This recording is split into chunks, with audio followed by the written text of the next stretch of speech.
Imagine walking into a restaurant, hoping for a warm meal, only to be treated with cold disrespect. That's exactly what happened to an elderly black woman who was unjustly kicked out of a local diner. The humiliation she faced that day could have broken her spirit, but instead it lit a fire within her. Refusing to let the experience define her, she turned her pain into power. What happened next shocked the entire community and turned an act of discrimination into a story of hope and kindness. The very next day, she made a move no one saw coming, one that would not only change her life, but uplift those in need. Stay tuned to discover how this incredible woman turned injustice into an inspiring legacy that's feeding hope to the hungry.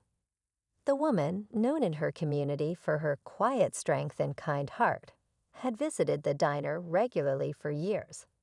She often came alone, dressed modestly, always greeting the staff with a warm smile. But on this particular day, something was different. For reasons that were unclear, she was told to leave. The staff claimed she didn't belong there, dismissing her with cold indifference. The other diners watched in silence as she was ushered out, her dignity seemingly stripped away in a matter of moments. That night, as she sat in her small apartment, the sting of humiliation lingered. But instead of dwelling on the pain, she began thinking about those who face similar injustices daily, especially the poor and marginalized. What could she do to make a difference? Little did anyone know, the next day would mark the beginning of an extraordinary transformation. The next morning, the woman woke up with a clear purpose. She had spent the night thinking about how often people like her, those judged by their appearance or circumstances, were treated unfairly. This wasn't just about her anymore. It was about everyone who had ever been made to feel small. She decided to pay the restaurant another visit, but not as a customer this time. When she walked through the doors, her presence turned heads. The same staff who had dismissed her the day before looked uneasy. But she wasn't there to argue or demand an apology. Instead, she calmly asked to speak with the owner. Behind the scenes, she had been making calls, pulling strings, and arranging something no one could have imagined. As she stood face to face with the owner, her plan started to take shape. What she was about to say would leave everyone speechless. The restaurant owner, a middle-aged man with a stern demeanor, approached her cautiously, clearly unsure of what to expect. The woman's calm expression didn't give anything away. She spoke with quiet authority, explaining how deeply the experience had affected her and how it mirrored a broader issue within the community. Her words, steady and powerful, left the owner momentarily speechless. Then came the twist no one expected. She revealed that she had been in contact with the property's landlord and had made an offer to buy the restaurant. The room fell silent as the weight of her words sank in. The staff exchanged nervous glances, and even the owner seemed to falter. But the woman wasn't finished. She looked around the room, taking in the faces of employees, customers, and onlookers. "If this place becomes mine," she said, "it will be a place for everyone, especially those who need it most." The owner, caught off guard, tried to regain control of the situation. He chuckled nervously, dismissing her offer as impossible. "This restaurant isn't for sale," he said, his voice firm but uncertain.